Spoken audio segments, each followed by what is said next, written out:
Highclere Castle, a name that echoes through the halls of British aristocracy, through the golden age of country estates, through the very fabric of what it means to be English nobility. But for the Carnarvon family, legacy was never just about the title.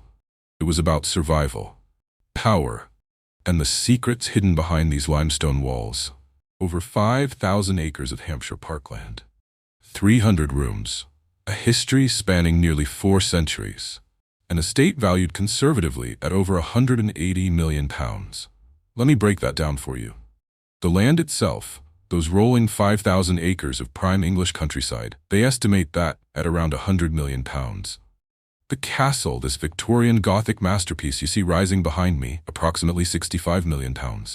And the contents, the art, the artifacts, the Egyptian treasures that Lord Carnarvon brought back from the Valley of the Kings, another £15 million at minimum. But here's what makes Highclere truly priceless. It's still a home, still lived in, still breathing with the same family that's called it home since 1679. Now, to understand how this English palace came to be, we first have to understand the bloodline that built it. The Herberts turned Carnarvons, a family that transformed themselves from political operators into one of Britain's most influential aristocratic dynasties. They didn't just accumulate wealth, they shaped empires, discovered pharaohs, and wrote themselves into the permanent record of British history. When the third Earl of Carnarvon inherited this estate in 1833, he looked at a relatively modest Jacobean mansion and dreamed bigger. Much bigger. He enlisted Sir Charles Barry, yes, the same architect who designed the Houses of Parliament, to transform Highclere into a symbol of Victorian ambition. Barry didn't just renovate, he reimagined. He created this Anglo-Italian palazzo style that you see before you, towers reaching skyward, limestone glowing in the afternoon sun, a building that declared, "We have arrived." But construction is expensive, ambition is expensive, and maintaining an estate like this, that's where the real challenge began. The fifth Earl, George Herbert, he understood this, so he went to Egypt, and in that desert sand, alongside Howard Carter, he found Tutankhamun. Changed archaeology forever, changed his family's fortune forever. This castle is a story of transformation, from political power to archaeological discovery, from private residence to television fame, from near bankruptcy to one of the most visited historic houses in England. Like all estates built on fortune, the Carnarvon dynasty has faced its trials, death duties that nearly destroyed them, restoration costs in the millions. The constant pressure of maintaining a piece of living history in the modern world. This home is the story of the Carnarvons, a family that rose to the heights of British nobility, that discovered ancient kings, that opened their doors to the world, and that continues to fight every single day to keep their legacy alive. Let's be honest. This isn't just a historic house. This is a monument to an entire way of life that's almost extinct. I think there's this misconception that British stately homes are cold museums, that they're frozen in time, untouchable. But in this video, we're going to give you the most comprehensive tour ever filmed of Highclere Castle. Starting here, in the Great Hall, where every visitor's journey begins. This room is 50 feet by 30 feet, with ceilings that soar nearly 50 feet above us. For perspective, you could stack 2 modern homes inside this single room and still have space left over. That's the kind of volume we're talking about. Welcome to the saloon. This is the heart of Highclere Castle, the soul of the house. When Sir Charles Barry designed this space, he wasn't thinking about a room, he was thinking about a statement. He was thinking about power. Look up. Just look up at that ceiling. That's not paint. Those are hand-carved wooden coffers, each one detailed with Gothic revival motifs that took craftsmen months to complete. The ceiling alone would cost millions to replicate today, if you could even find artisans with the skill to do it. The walls. Let's talk about these walls. This is Spanish leather. Gilded, embossed, originally installed in the 1860s. You're looking at leather that's over 160 years old, and it's still here, still breathing with the house.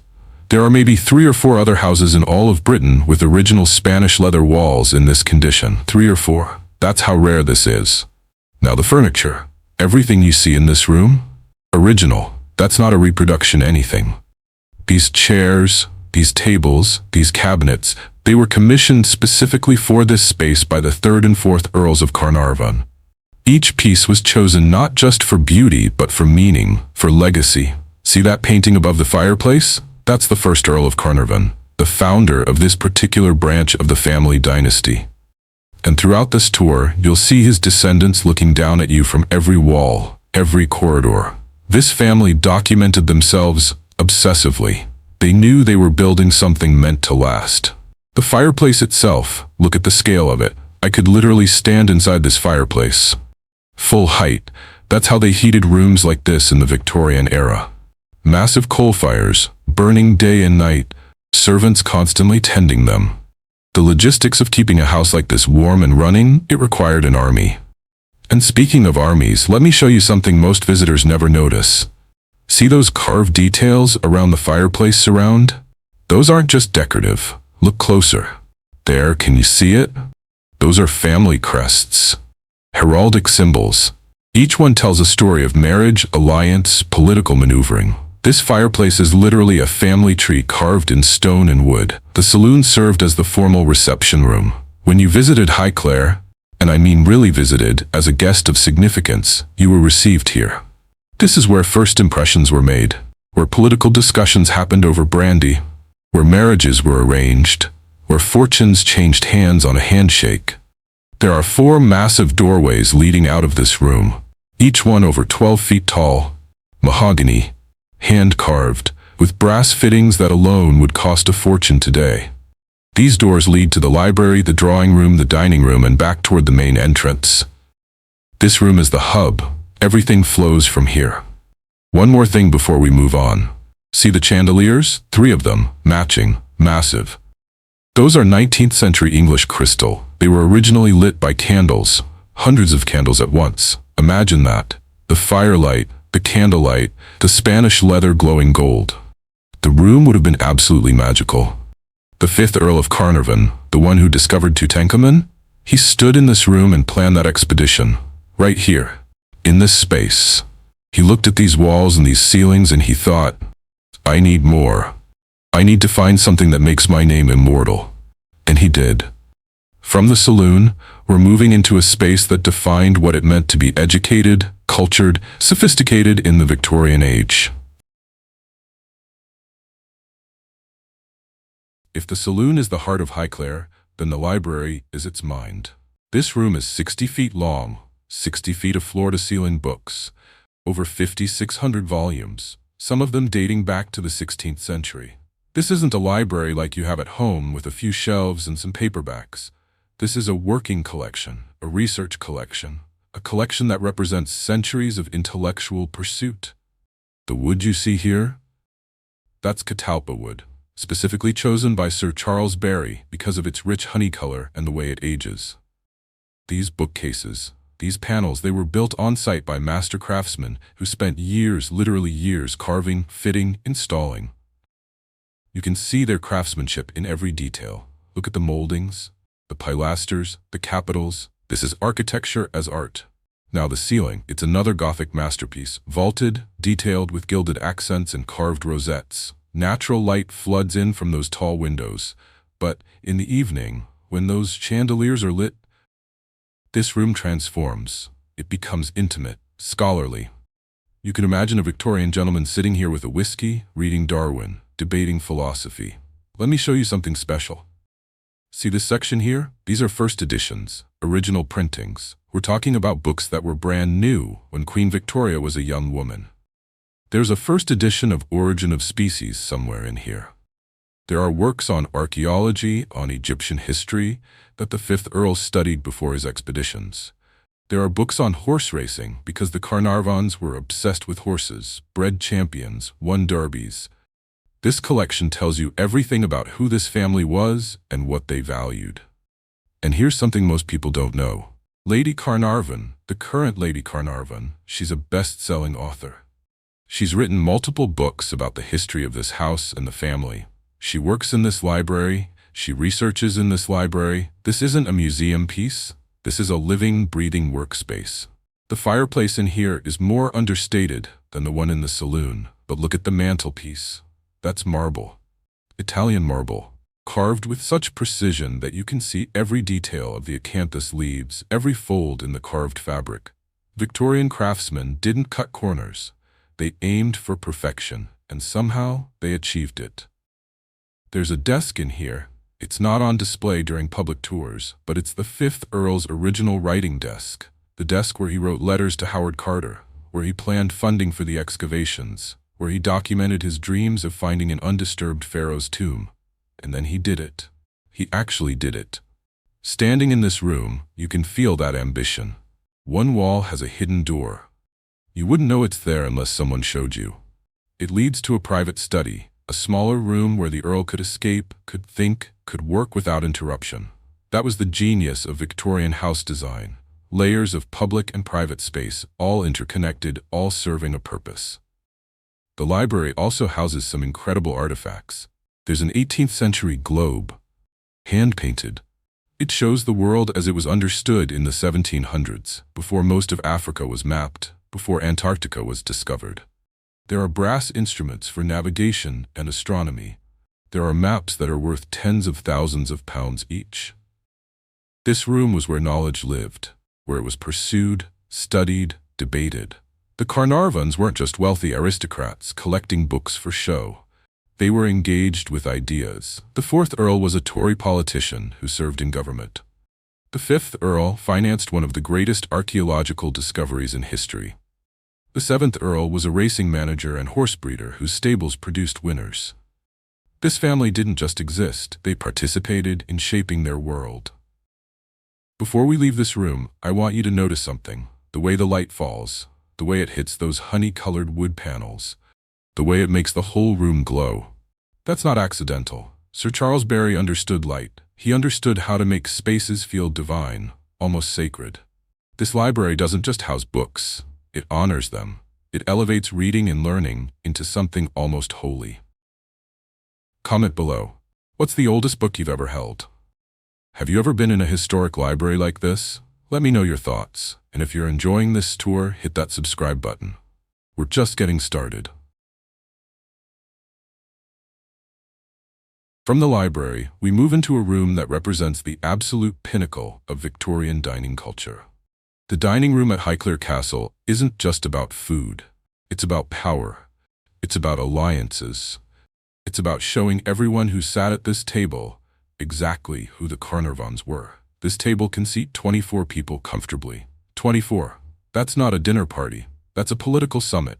That's a marriage negotiation. That's a statement. The room itself is more intimate than the saloon, by design.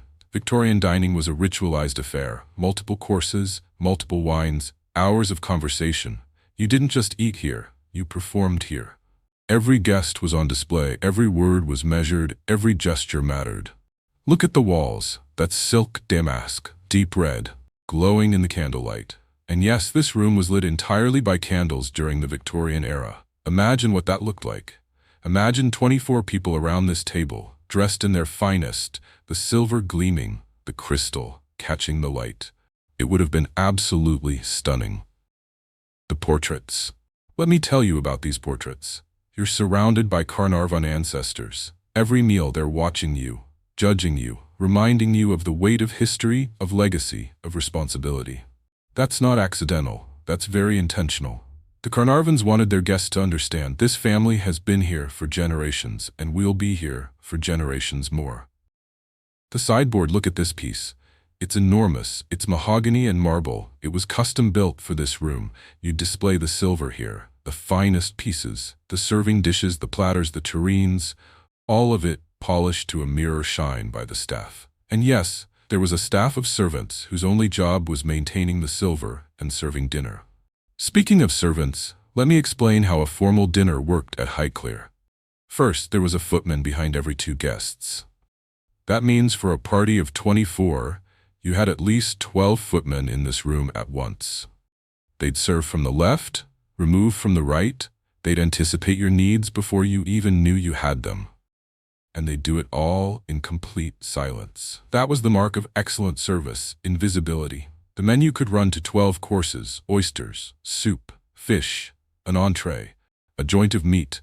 Game, pudding, savory, dessert, fruit, cheese, coffee, each course with its own wine, each course perfectly timed. The logistics of preparing and serving a meal like that, it required a kitchen brigade working with military precision. And where was that kitchen? Not here.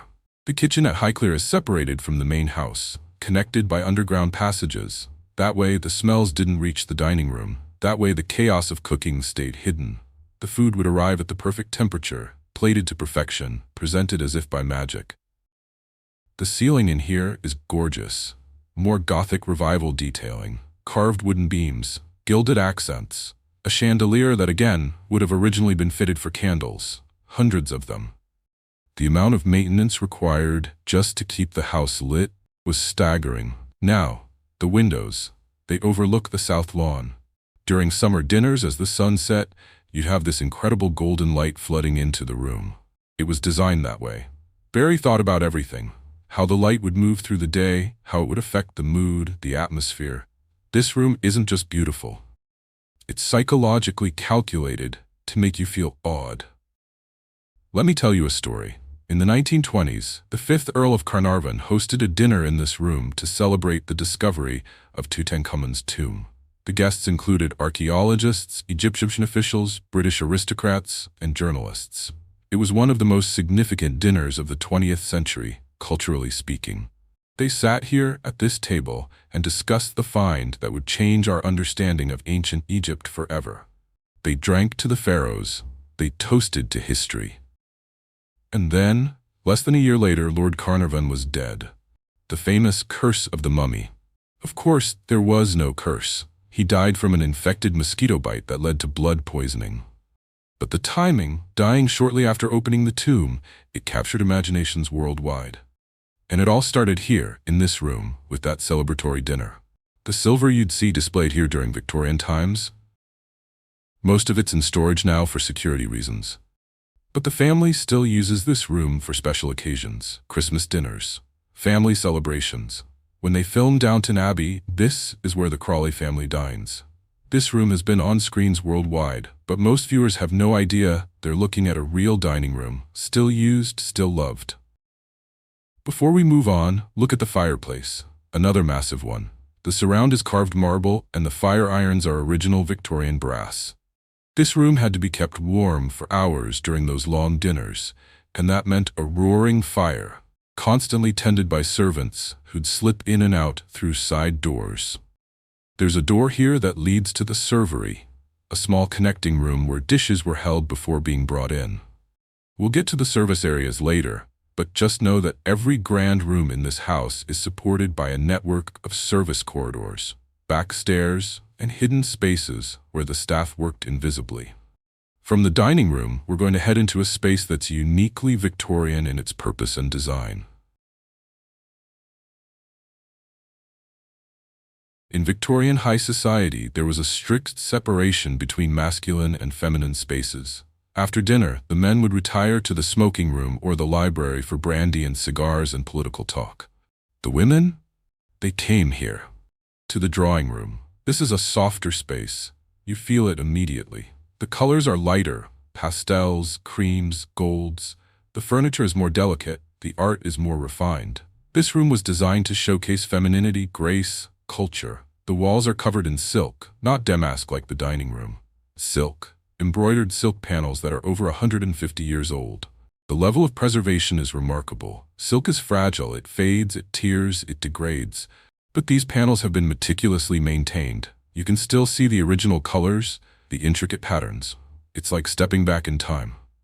The furniture here is French, Louis XV style. Gilded wood, curved lines, upholstered in silk brocade. These aren't just chairs and sofas. These are works of art. Each piece was chosen to complement the others, to create a harmonious whole. This is interior design as a deliberate, thoughtful practice. Now the fireplace. It's smaller than the ones in the saloon or dining room, but it's exquisite. White marble with inlaid colored stones. The mantelpiece is carved with such delicacy that it looks almost like lace. And above it there's a mirror, a massive gilded mirror that reflects the room, doubling its visual impact. The piano. There's a grand piano in here. It's a Broadwood, one of the finest English piano makers. This instrument is still played. Lady Carnarvon has mentioned in interviews that she plays it, that it's been kept in tune, that it's still part of the life of the house. That's what makes Highclere so special. It's not frozen, it's living. This room was where the ladies would gather for tea, for conversation, for music. There'd be a harp in here during the Victorian era. Someone would play while others sang or simply listened. This was refined entertainment. This was culture. The ceiling is ornate but lighter than the other rooms. Plasterwork painted in cream and gold. There's a sense of airiness here, of light. The windows are tall and let in floods of natural light. During the day, this room glows. During the evening, with candles lit and the fire burning, it would have felt intimate, warm, inviting. One of the most interesting features of this room is the collection of miniature portraits. Tiny paintings, some no bigger than your palm, showing family members from the 18th and 19th centuries. These were kept as personal mementos.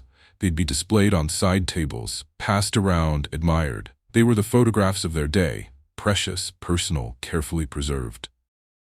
There's also a writing desk in here. Ladies would write letters at this desk. And I mean dozens of letters a week. Correspondence was a huge part of upper-class life.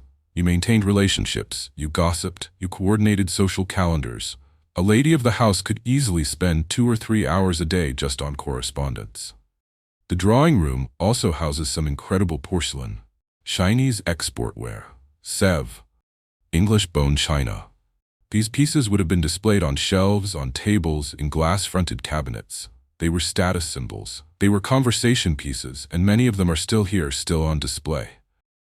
Now I want to talk about something that's easy to overlook, the doors. Every door in this room is a work of art. Mahogany panels with brass fittings, the handles, the hinges, even the keyholes, they're all beautiful. The Victorians believed that every detail mattered. There was no such thing as just a door or just a window. Everything was designed, everything was intentional.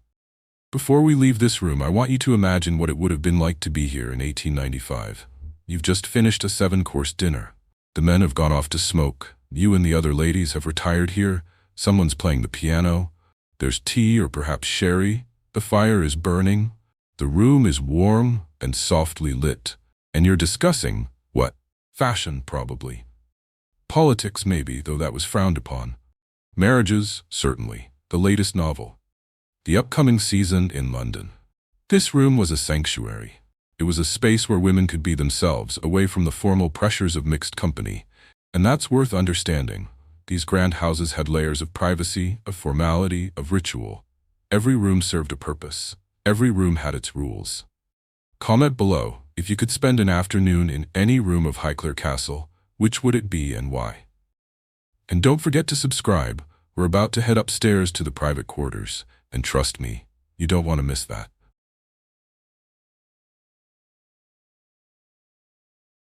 From the drawing room, we're going to climb the main staircase, the same staircase used by the Crawley family in Downton Abbey, and enter the private world of the Carnarvon family. This staircase is one of the most photographed features of Highclere Castle. And for good reason. It's breathtaking. The steps are stone, solid, heavy, centuries old. The balustrade is carved oak, detailed with Gothic revival motifs that echo throughout the house. And as you climb, you're surrounded by portraits. Generations of Carnarvons, Herberts, and their relatives. They're watching you, judging your ascent. The staircase splits at the landing. Left leads to the main bedrooms, right leads to the gallery and additional guest rooms. This layout was very deliberate. The family quarters were kept separate from the guest quarters. Privacy was maintained even within the house itself. At the landing, there's a massive stained glass window. It's the Carnarvon coat of arms rendered in brilliant color. When the morning light comes through, it throws jewel-toned patterns across the stone steps. It's one of those moments where you just have to stop and absorb it. The craftsmanship, the beauty, the intention. Now the gallery. This is a long corridor that runs along the top of the saloon. It's lined with more portraits, more artifacts, more family history. There are display cases here with personal items, letters, photographs, small treasures brought back from Egypt. This isn't just decoration. This is legacy made visible. The gallery served a specific purpose. During Victorian house parties, guests would promenade here before dinner. It was a social space, a place to see and be seen. Ladies would show off their gowns. Gentlemen would discuss the day's shooting. It was part of the ritual of country house life. The ceiling in the gallery is simpler than downstairs. Painted plaster, no elaborate coffering, but it's still beautiful. There are decorative moldings, cornices painted in cream and gold. Every surface in this house, even the ceilings that most people never look at, receives attention. One thing that strikes me about the gallery is the light. There are windows along one side, and they let in this soft, diffused light that makes everything feel a bit dreamlike. It's not harsh, it's gentle. It makes the portraits glow, it makes the wood paneling warm. Barry understood light, and he used it masterfully. There's a door here that leads to the main bedroom suite. Let's go inside.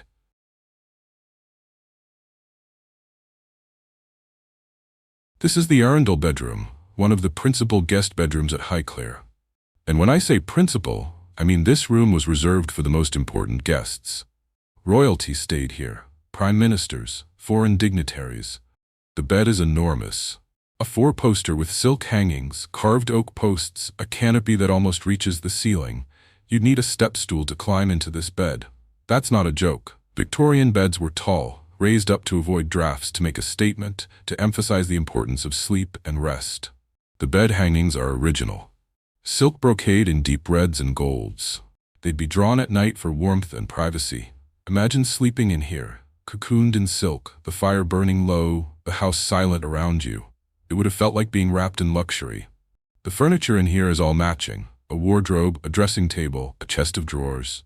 All oak, all carved with Gothic details. This isn't furniture you buy off a showroom floor.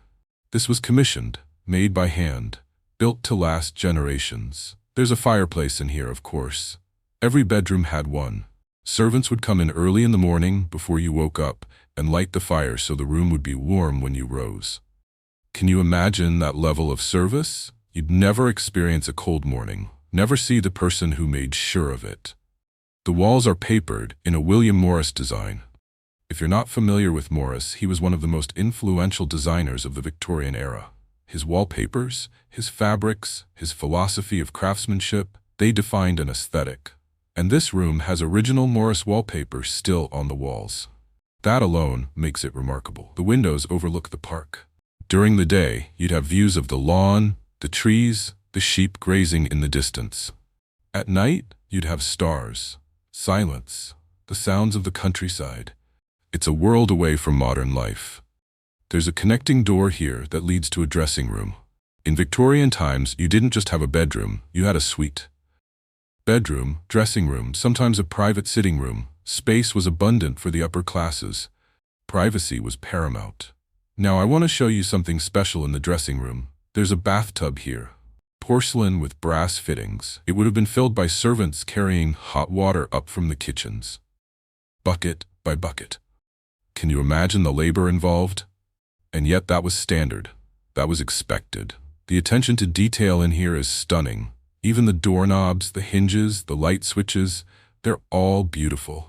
The Victorians didn't believe in cutting corners. If something was worth doing, it was worth doing perfectly. Before we leave this room, I want you to think about who slept here. Edward VII stayed at Highclere. He almost certainly stayed in this room or one like it. He was the Prince of Wales at the time, heir to the throne, a man who loved country house parties and was famous for his affairs. Imagine the intrigue, the gossip, the secrets whispered in rooms like this. From the Arundel bedroom, we're moving to the other side of the gallery, to the family bedrooms. This is the Mercia bedroom, and it was used by Lady Carnarvon, specifically the 5th Countess, wife of the Egyptologist Earl. This room is softer than Arundel, more personal, more feminine. The bed is smaller but no less beautiful. A half-tester with silk canopy, carved mahogany frame, linens that are crisp white with embroidered edges. This is where a countess slept, dressed, prepared herself for the day. This is where she retreated when exhausted by the demands of running a house this size. Because let's be clear, running Highclere Castle was a full-time job. You managed the staff, dozens of them. You planned menus, organized events, maintained social calendars, corresponded with friends and family. You were expected to be gracious, elegant, knowledgeable, tireless. It was exhausting. The dressing table in here is exquisite, mahogany with inlaid mother of pearl. There's a 3-panel mirror so you could see yourself from every angle. Perfume bottles, hairbrushes, jewelry boxes, all laid out just so. This wasn't vanity. This was necessity. Appearance mattered. Standards had to be maintained. There's a chaise longue by the window, upholstered in silk, positioned to catch the afternoon light. This is where Lady Carnarvon would rest, read, think. The view from this window is stunning. Formal gardens, parkland stretching to the horizon. You could sit here for hours and never be bored. The walls are papered in a pale floral pattern. It's faded now, of course, but you can still see the beauty. The colors would have been bolder originally, soft pinks, greens, creams. This room would have felt like a garden, like a sanctuary. There's a connecting door to Lord Carnarvon's bedroom. In aristocratic marriages, it was common to have separate bedrooms. Privacy, independence, but with a connecting door for when it was needed. This wasn't coldness. This was practicality. This was how things were done. The fireplace in here is smaller, more delicate. The surround is painted wood, not marble. The mantelpiece holds family photographs, small mementos, personal treasures. This room is lived in a way the staterooms aren't. You can feel the difference. Now, Lady Carnarvon's bathroom. Let me show you this, because it's fascinating. There's a full bathtub in here, porcelain and brass, and there's also a washstand with a basin and pitcher. This is early plumbing, not quite modern, but getting there. The 5th Earl installed some of the first bathrooms at Highclere in the early 1900s. Before that, chamber pots and hip baths filled by servants. The bathroom tiles are original, black and white in a checkerboard pattern. The fixtures are brass, tarnished now, but still functional. There's something deeply intimate about seeing a bathroom like this. It's personal. It's human. It reminds you that these were real people with real lives. I want to tell you about the 5th Countess, Almina. She was extraordinary. She was the illegitimate daughter of Alfred de Rothschild, which meant she came into the marriage with significant money. That money funded the Egyptian expeditions. That money kept Highclere running. She was also a nurse during World War I. She turned parts of this house into a hospital for wounded soldiers. She was hands-on, compassionate, tireless. So when you stand in her bedroom, you're not just looking at pretty furniture. You're standing in the private space of a woman who changed history, who saved lives, who made the discovery of Tutankhamun possible because she bankrolled it. Comment below. Do you think you could have handled the responsibilities of being a Victorian aristocrat? The demands, the expectations, the sheer amount of work? Let me know. And if you haven't subscribed yet, what are you waiting for? We're about to explore the Egyptian artifacts, and that's something you absolutely cannot miss. From the Mercia bedroom, we're heading to one of the most unique rooms in any British stately home. When the 5th Earl of Carnarvon died in 1923, shortly after the discovery of Tutankhamun's tomb, he left behind one of the most significant collections of Egyptian antiquities in private hands. And much of it is here, at Highclere, in this room. Welcome to the Egyptian exhibition. These aren't replicas, these aren't casts, these are real artifacts, thousands of years old, collected by Lord Carnarvon and Howard Carter during their years of excavation in Egypt. And you're standing feet away from them. Let me start with the obvious, the sheer improbability of this collection existing in a Hampshire country house. Most Egyptian artifacts of this quality are in museums, the British Museum, the Cairo Museum, the Metropolitan Museum of Art, but Lord Carnarvon was allowed to keep some of what he found. That was the deal. The Egyptian government kept the majority, but excavators could retain a portion. And Carnarvon chose brilliantly. There are Ushabti figures here. Hundreds of them. These are small funerary figurines that were placed in tombs to serve the deceased in the afterlife. They're carved from stone, from faience, from wood. Each one is unique. Each one is 3,000 years old. There's a canopic jar here. This is where the internal organs of the deceased were stored during mummification. The jar is carved stone with a lid shaped like a jackal head. It's stunning, and slightly unsettling when you remember what it was used for. There are pieces of jewelry, amulets, scarabs, rings. These would have been worn by nobles, by priests, by people of status. The craftsmanship is incredible. The Egyptians understood gold, gemstones, design. These pieces wouldn't look out of place in a modern jewelry store. And then there are the tablets, stone tablets with hieroglyphics carved into them. Some are fragments of larger works, some are complete pieces. Lord Carnarvon was particularly interested in these because they told stories, recorded history, gave insight into daily life in ancient Egypt. Now the sarcophagus. There's a wooden sarcophagus in this room. It's empty now, of course, but the painted surface is still vivid. You can see the colors, reds, blues, golds, still bright after millennia. The Egyptians painted their dead to guide them then to the afterlife. They believed in eternity. And looking at this sarcophagus, you believe it too. One of the most moving pieces in this collection is a child's toy.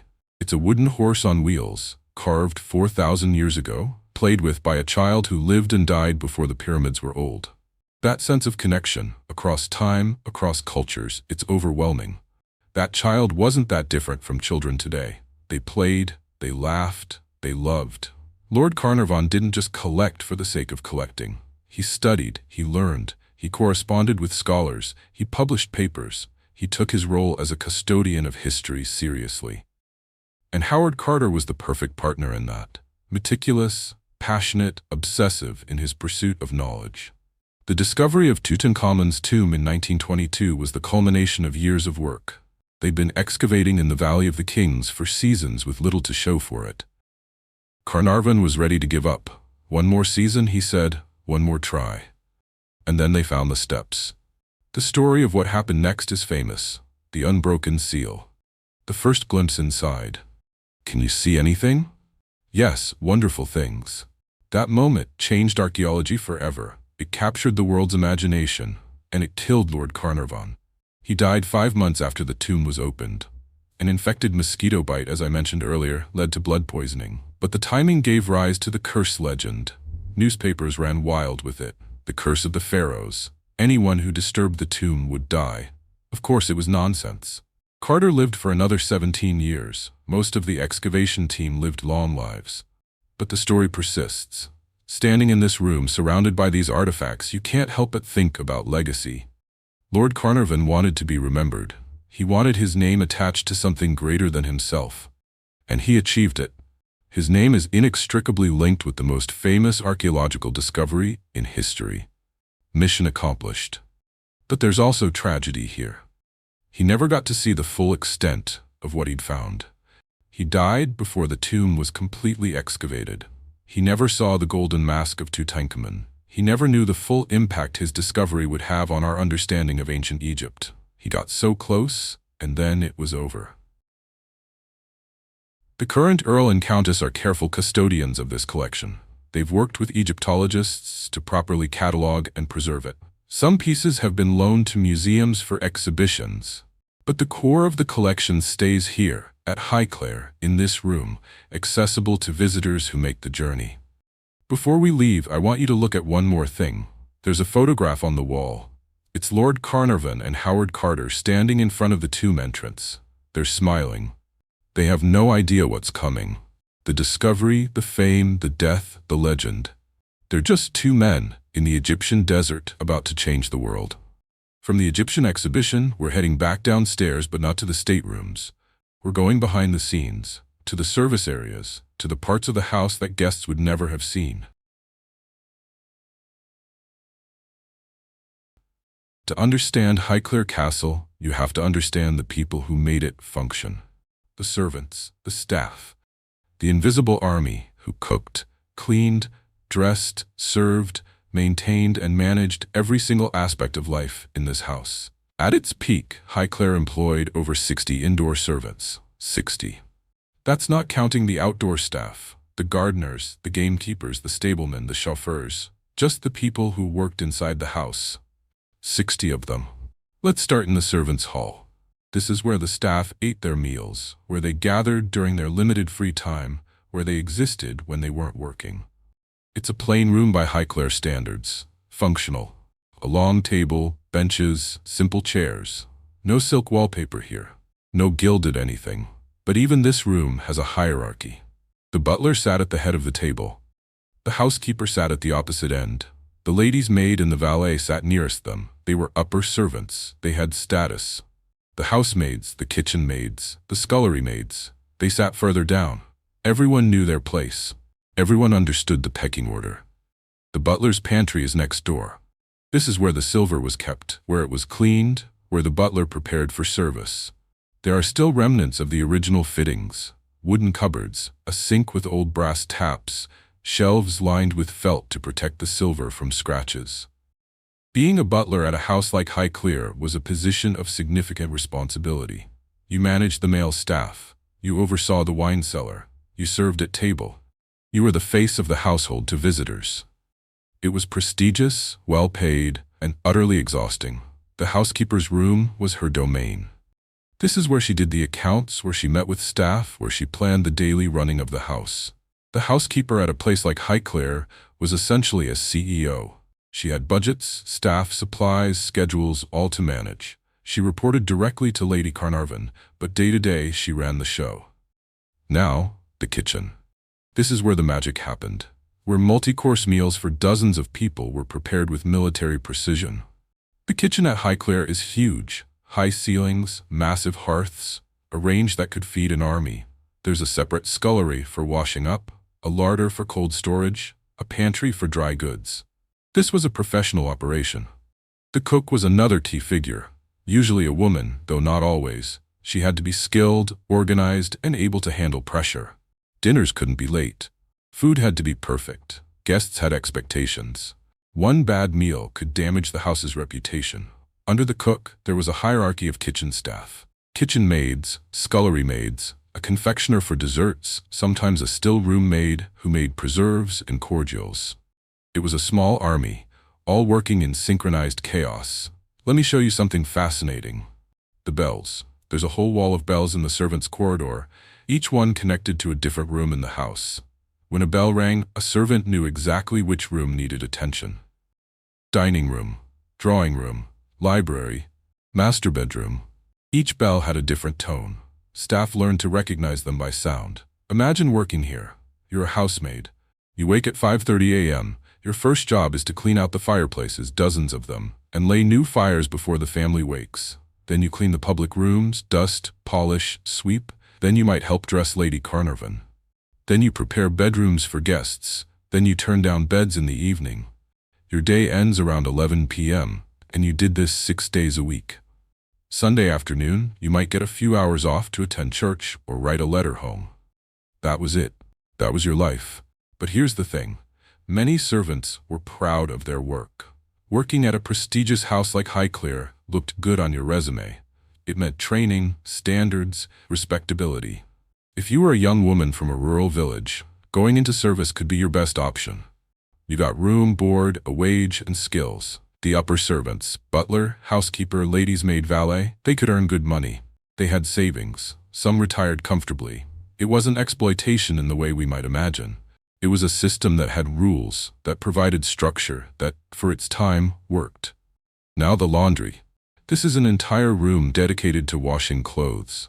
There are enormous copper boilers for heating water, a mangle for pressing, drying racks, ironing boards. Doing laundry in the Victorian era was back-breaking work. It took all day. And with a house this size, there was laundry every single day. There's a sewing room where clothes were mended, where linens were repaired, where staff uniforms were maintained. Nothing was thrown away. Everything was mended, darned, patched, made to last. And then there are the bedrooms, the staff bedrooms. They're small, plain, but they're clean. A single bed, a washstand, a small chest for personal belongings. No luxury, but better than what many servants would have had at home. Female staff lived on the upper floors, segregated from male staff. There were strict rules about interaction. Relationships between servants were discouraged, though they happened anyway. If a female servant became pregnant, she was dismissed. No exceptions. That was the rule. One more thing I want to show you. The coal stores. Under the house, there are rooms stacked with coal. Tons of it. Highclere went through hundreds of tons of coal every winter.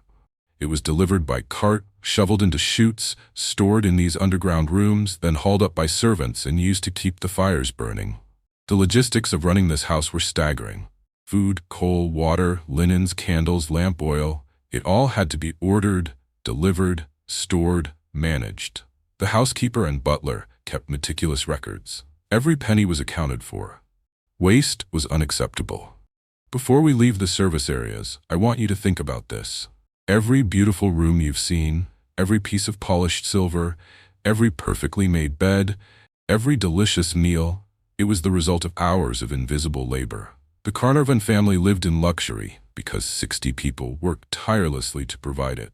Comment below, could you have been a Victorian servant? Could you have handled the hours, the work, the rules? Let me know your thoughts. And make sure you're subscribed because we're about to step outside and explore the grounds. And they're absolutely breathtaking. From the service areas, we're heading outside into the fresh Hampshire air. Highclere Castle sits on 5,000 acres of parkland. 5,000. To put that in perspective, that's roughly 7.8 square miles of land. That's a small kingdom, but we're going to focus on what you can actually see and walk through. The formal gardens, the lawns, the temples, the landscape architecture that frames this incredible house. Let's start with the south lawn. This is what you see in every photograph of Highclere. A vast expanse of perfectly manicured grass stretching from the castle down to the tree line. It's simple, elegant, and utterly English. But maintaining a lawn like this? That's a full-time job for multiple people. In the Victorian era, it would have been cut with scythes. Every blade of grass, manually cut, manually raked. Later, they used horse-drawn mowers. Today, it's ride-on mowers, but it still requires constant work. The tree line in the distance, those are mature oaks, beeches, chestnuts. Some of them are 200, 300 years old. They were planted by earlier generations of Carnarvons to frame views, to provide shade, to create that quintessentially English parkland aesthetic. Capability Brown had a hand in designing the grounds here. If you're not familiar with Brown, he was the most famous landscape architect of the 18th century. He created the English landscape garden style, naturalistic, rolling, with carefully planned vistas that looked spontaneous but were actually meticulously designed. Brown's philosophy was that grounds should enhance the house, not compete with it. He'd remove formal parterres, straight lines, anything that felt too controlled. He'd plant trees in clumps, create artificial lakes, design gentle slopes. The goal was to make it look like nature, but better than nature actually is.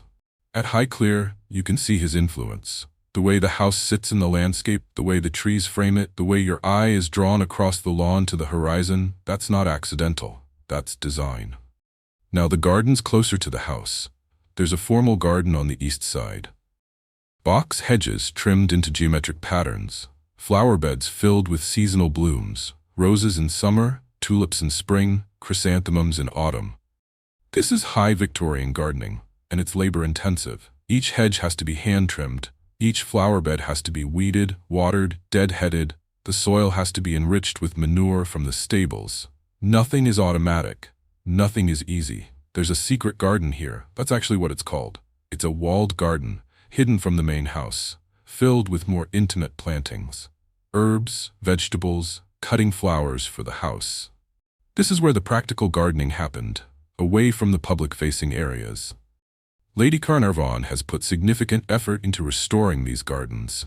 When she and the 8th Earl took over Highclere in 2001, the gardens had been neglected for years. They were overgrown, the hedges were wild, the flower beds were choked with weeds. She spent 2 decades bringing them back. There's a temple on the grounds. It's a folly, built in the 18th century as a picturesque ruin. You'd walk to it during a garden party. You'd sit inside and admire the view back toward the house. Follies were fashionable. They added interest. They created destinations within the landscape. There are also ruins of a medieval castle on the property. Highclere actually sits on the site of an earlier structure, a palace belonging to the bishops of Winchester. Parts of that medieval building still exist, incorporated into the landscape as romantic ruins. Walking these grounds, you get a sense of time, layers of history. The medieval bishops, the 18th century landscaping, the Victorian additions, the 20th century restorations. This land has been shaped and reshaped by generations, each leaving their mark. The stables are magnificent. They're Victorian Gothic, designed to match the house. The Carnarvons were passionate about horses. They bred racehorses. The 7th Earl owned the 1922 Derby winner. Racing was in their blood. The stables could house dozens of horses. There were grooms, stable boys, a head coachman.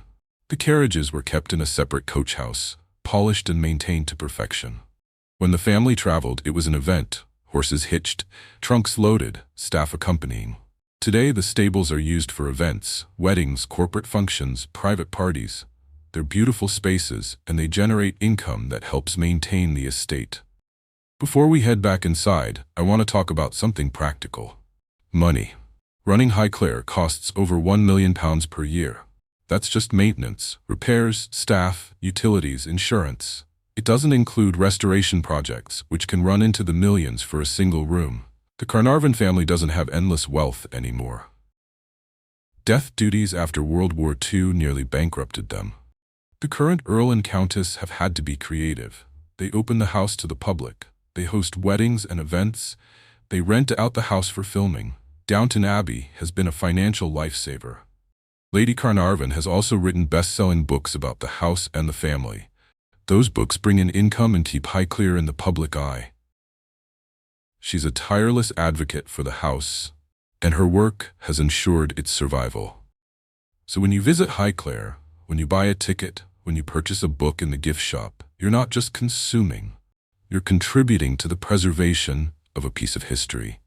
You're helping ensure that future generations can experience what you're experiencing. From the grounds, we're heading back inside. But not to the staterooms. We're going to explore some of the lesser-known spaces, the hidden corners, the parts of Highclere that most visitors never see. After the ladies retired to the drawing room, the men came here, to the smoking room. This is pure Victorian masculinity, dark wood, leather, the lingering smell of cigars and brandy.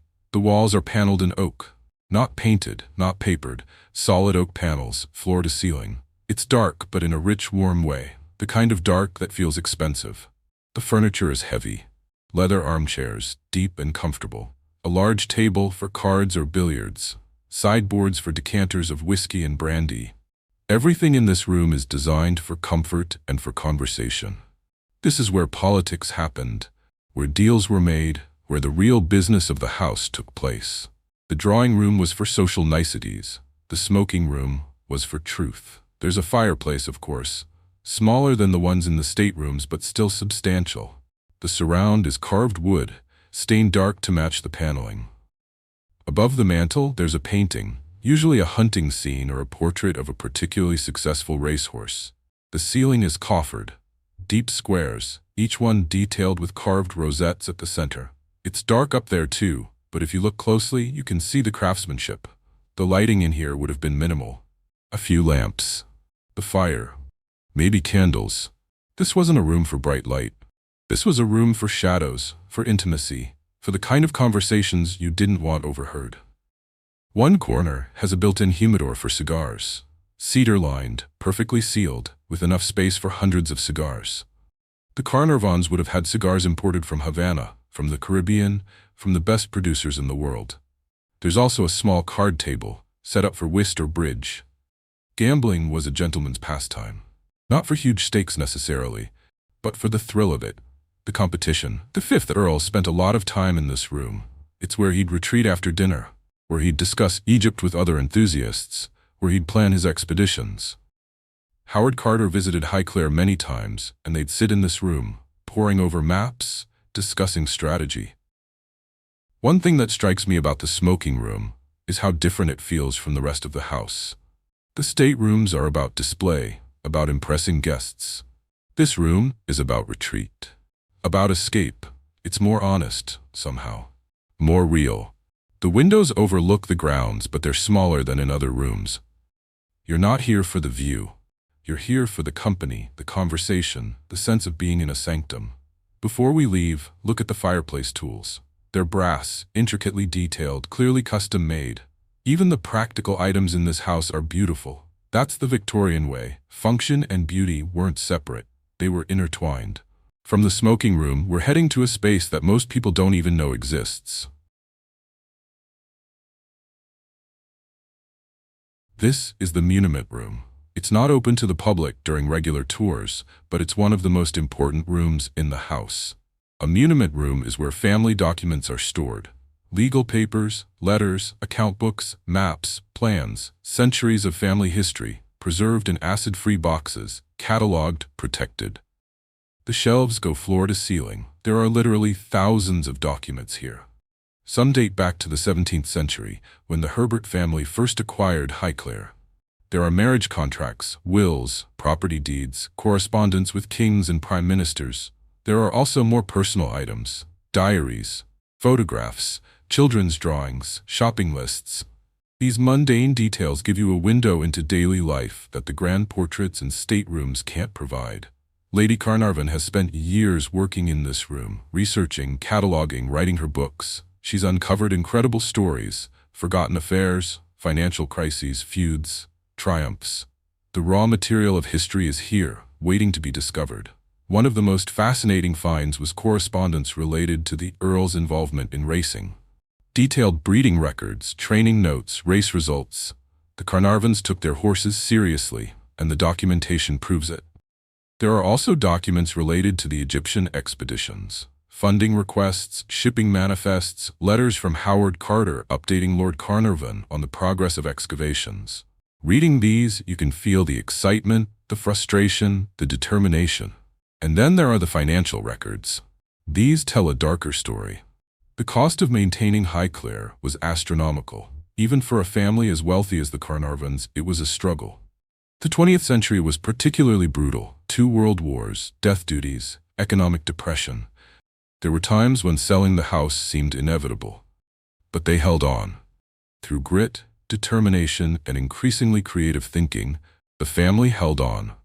The current Earl and Countess are only the latest in a long line of custodians. They understand that Highclere doesn't belong to them. Not really. They're temporary guardians, responsible for passing it intact to the next generation. Standing in this room, surrounded by centuries of documents, you feel the weight of that responsibility. This isn't just a house, it's a legacy. It's a trust. Comment below. If you could read any historical document from the Highclere archives, what would you want to see? Royal correspondence? Love letters? Financial crises? Let me know. And please subscribe if you haven't already. We're heading to some of the most dramatic spaces in the castle next. From the monument room, we're going to climb another set of stairs, higher. To the top of the castle, to the towers. Highclere Castle has 4 main towers, and they're not just decorative, they're functional. They house staircases, they provide light, and they offer the most spectacular views imaginable. We're climbing a narrow spiral staircase now. Stone steps, worn smooth by centuries of feet. It's tight, it's steep, but it's worth it. At the top, we emerge into a small room. This would have been a servant's bedroom at one time, one of the upper housemaids maybe. It's simple. A single window, sloped ceilings, plain walls. But that window. Look at that view. You can see for miles. The parkland stretching to the horizon, the village of Highclere in the distance, the hills of Hampshire rolling away in every direction. On a clear day, you can see into Berkshire, maybe even catch a glimpse of the Downs. The towers were also strategic. In earlier times, before Highclere was rebuilt as a Victorian palace, height meant security. You could see approaching visitors, approaching threats. The medieval bishops who owned this land originally understood that. But for the Victorians, towers were about aesthetics. They made the house look dramatic, romantic, castle-like. Barry designed these towers to echo medieval architecture, but they're built with modern techniques. Steel frames, proper drainage, large windows. They're the best of both worlds. There's something exhilarating about being up here. The wind, the view, the sense of height. You're literally on top of one of the most famous houses in the world. There's a second tower we can access, slightly taller. The climb is even steeper. But from the top, you can see the formal gardens laid out below like a map. You can see the shape of the house, the symmetry of Barry's design. You can understand how it all fits together. Victorian house parties would sometimes include tower climbs. Guests would be invited to ascend, to admire the view, to experience the thrill of height. It was part of the entertainment, part of the experience of visiting Highclere. Today, These towers are mostly closed to the public for safety reasons. The stairs are old, the spaces are small, the insurance liability is high, but they're still here, still part of the structure, still offering these incredible views to the few who are allowed up. Before we descend, I want you to look one more time at the landscape. Think about Capability Brown, walking this land 250 years ago, envisioning how it could look. Think about Sir Charles Barry, designing a house to sit perfectly in this setting. Think about generations of Carnarvons, looking out these windows, feeling proud, feeling burdened, feeling responsible. This house is about views, literal and metaphorical. It's about perspective, about seeing your place in the world, in history, in time. From the towers we're descending, all the way down, past the staterooms, past the service areas, down to the basements, to the foundations, to the hidden spaces that keep this house standing.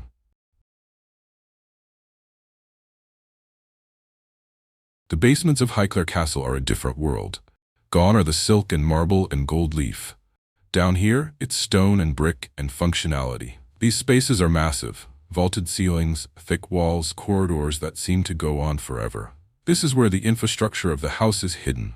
Plumbing, heating, storage. There's a wine cellar down here, and I mean a proper wine cellar. Stone walls, perfect temperature, rows and rows of racks. In the Victorian era, this cellar would have been stocked with thousands of bottles. French wines, German wines, fortified wines from Spain and Portugal. The Carnarvons entertained constantly, and they did it well. The cellar is mostly empty now. Wine is valuable, and security is a concern. But you can still see the racks, still imagine what it would have looked like at full capacity.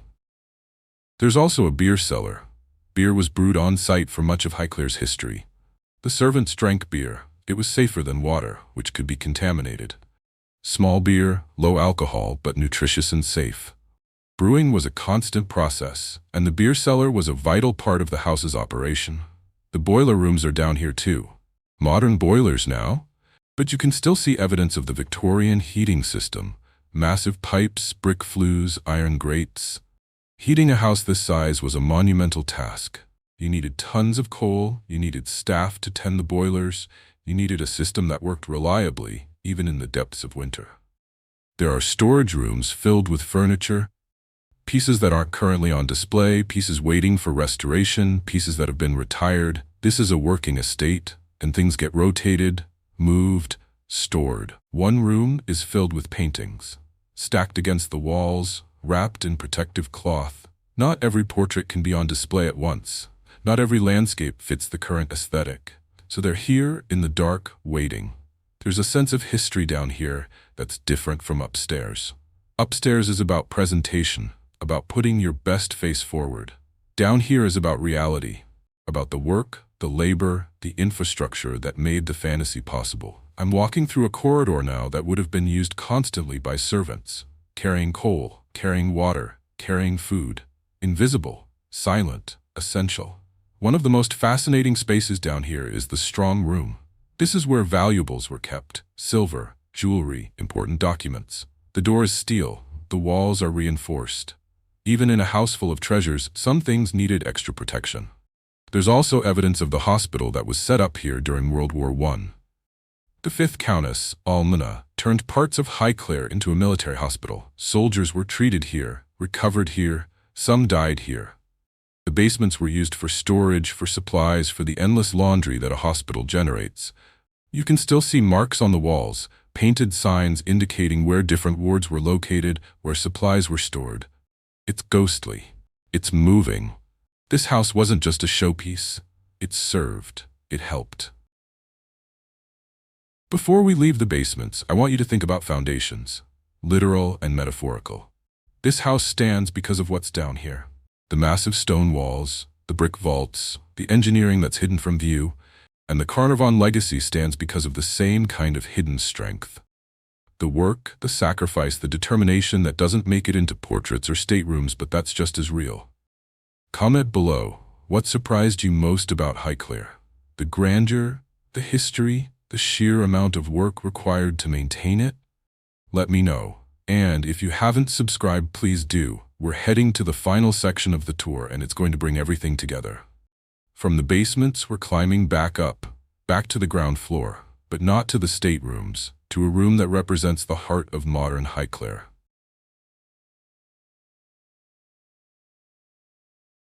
This is not a museum piece, this is a living room. The family sitting room where the current Earl and Countess actually spend their time when the house isn't open to the public.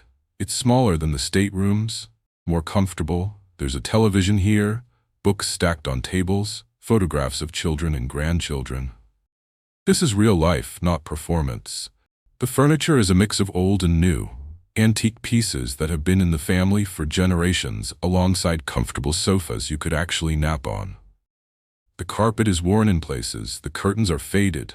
This room is loved and used, not preserved behind velvet ropes. There are family photographs everywhere. The 7th Earl with his racehorses, the 8th Earl as a young man, the current Earl and Countess on their wedding day, their children, grandchildren, generations of Carnarvons, documented, remembered, cherished.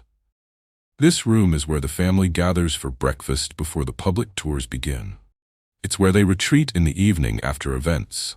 It's where they argue about finances, plan for the future, make decisions about the estate. It's where they're just a family, not historic figures. Lady Carnarvon has talked in interviews about the challenge of living in a house like Highclere. It's cold in winter, no matter how much you heat it. Repairs are constant and expensive. Privacy is limited. There are staff, there are visitors, there are film crews. Your home is also your business, and the line between the two is constantly blurred. But she also talks about the privilege, about living in a piece of history, about waking up to views that people travel from around the world to see, about being part of a legacy that stretches back centuries, and if she does her job right, will stretch forward for centuries more. The responsibility weighs on her. You can hear it in interviews, read it in her books. She knows that if she and the Earl fail, if they can't make Highclere financially viable, it could be lost. Sold. Broken up. Turned into luxury flats or a corporate headquarters. That fear drives them. There's a desk in the corner where Lady Carnarvon writes. That's where her books were created. Histories of Highclere. Biographies of previous countesses. Stories that bring the house's past to life. Those books have been bestsellers. They've introduced millions of people to Highclere who might never visit in person. And then there's Downton Abbey, the television show that changed everything. When Julian Fellows approached the Carnarvons about filming at Highclere, they were hesitant. Opening your home to a film crew is invasive. But they needed the money. Restoration work on the castle was urgent, and they didn't have the funds. So they said yes. And Downton Abbey became a global phenomenon. Suddenly, everyone knew Highclere Castle. Everyone wanted to visit. Tourism exploded. The house went from receiving a few thousand visitors a year to tens of thousands. The revenue from tourism, from events, from licensing, it saved Highclere. The Carnarvons are grateful to Downton, but it's also complicated. The house is famous, but it's famous as someone else's home. Most visitors come expecting to see the Crawley family's house, not the Carnarvon family's house. It takes effort to shift that perception, to remind people that this is a real place with a real history. Still, the partnership has been mutually beneficial. Downton needed an authentic location, and Highclere needed the income. Both got what they needed. Sitting in this family room, you can see how the past and present coexist. There are 18th century portraits on the walls next to modern family photos. There's a 200-year-old desk next to a contemporary lamp. There's history, and there's life, intertwined, inseparable. The current Earl is shy, private. He doesn't seek the spotlight the way his wife does, but he's deeply committed to the estate. He oversees the land management, the farms, the tenant properties. He deals with maintenance issues, with repairs, with the endless logistics of keeping 5,000 acres running. Together, they make it work. She's the public face, he's the behind-the-scenes operator. It's a partnership, and it's what Highclere needs. Before we leave this room, I want you to think about continuity, about the fact that the same family has lived here for over 340 years. That's extraordinary. That's rare. Most stately homes have changed hands multiple times, been broken up, been abandoned. Highclere has survived because the Carnarvons refused to let it go. So why does Highclere matter? It matters because it's real. It's not a museum curated to tell a sanitized story. It's a living house with real people facing real challenges. It's a family trying to preserve their history while adapting to the modern world. It matters because it's a testament to human ambition and creativity. The architects, the craftsmen, the artists who built and decorated this house, they poured their souls into it. They created something that has lasted centuries and will, hopefully, last centuries more. It matters because it tells a story about England, about class, about wealth, about power, about how some families rose and others fell, about how war and economic change reshaped society, about how traditions are maintained or abandoned. It matters because it's beautiful, and beauty matters. Beauty inspires. Beauty elevates. Beauty reminds us that humans are capable of creating things that transcend utility and approach art. And it matters because it's fragile. Houses like Highclere are expensive to maintain. They require constant care, constant funding, constant vigilance. One bad decision, one financial crisis, and they can be lost forever.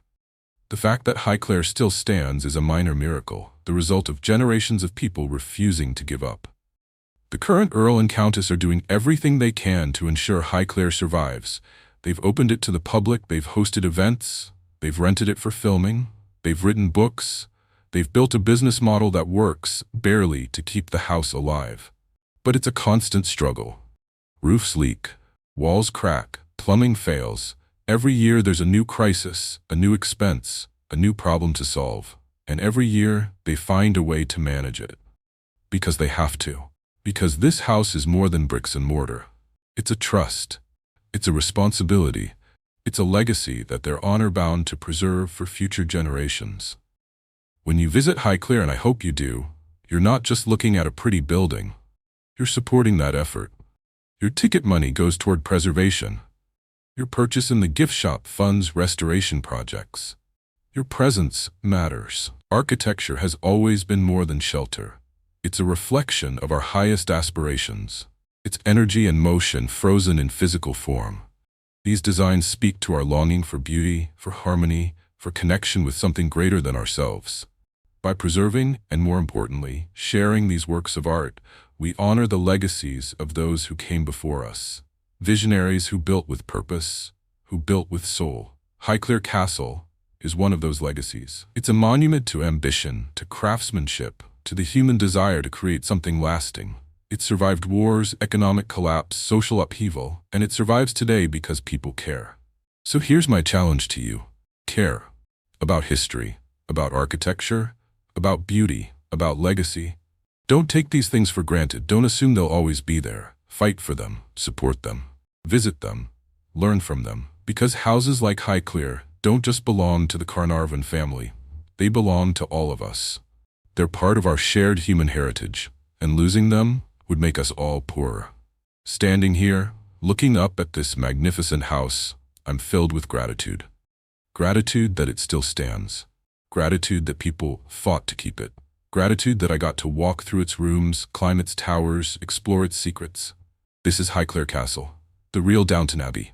A monument to history, a testament to perseverance, a work of art that breathes and lives and demands to be seen. Comment below your thoughts on architecture's ability to raise consciousness, to inspire, to connect us to something larger. Or just let me know if any of this resonated with you. With that, I hope you're well watching this. I hope Highclere inspires you the way it inspired me. Thank you for taking this journey with me.